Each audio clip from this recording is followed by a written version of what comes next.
আল্লাহ পাক রব্বুল আলামিন বলেন হাক্কা তুকাতিহি ওয়া লা তামুতুনা ইল্লা ওয়া আনতুম মুসলিমুন। তুমি মুসলমান না হইয়া এই কবরের মধ্যে আসিও না। এই কবর বড় ভালো না, এই কবর বড় ভয়ঙ্কর।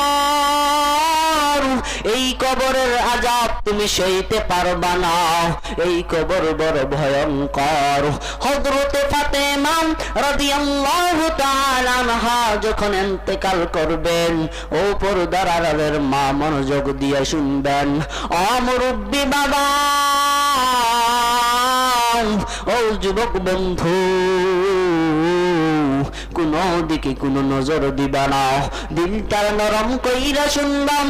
হযরতে ফাতেমা রাদিয়াল্লাহু তাআলা আনহা যখন ইন্তেকাল করবেন, তার প্রাণের স্বামী হযরতে আলী রাদিয়াল্লাহু তাআলা আনহুকে ডাক দিয়া বলেন, ওগো স্বামী আমার,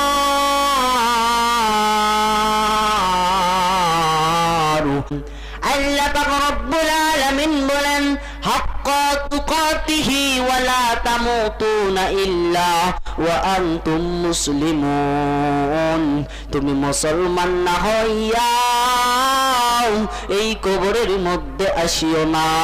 এই কবর বড় ভালো না, এই কবর বড় ভয়ঙ্কর।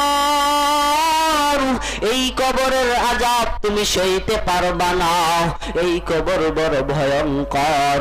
হযরতে ফাতেমা রাদিয়াল্লাহু তাআলা আনহা যখন ইন্তেকাল করবেন, ও পর্দার আড়ালের মা মনোযোগ দিয়ে শুনবেন, ও মুরব্বি বাবা, ও যুবক বন্ধু, কোন দিকে কোন নজর দিবা না, দিলটা নরম কইরা শুনবাম। হযরতে ফাতেমা রাদিয়াল্লাহু তাআলা আনহা যখন ইন্তেকাল করবেন, তার প্রাণের স্বামী হযরতে আলী রাদিয়াল্লাহু তাআলা আনহুকে ডাক দিয়া বলেন, ওগো স্বামী আমার,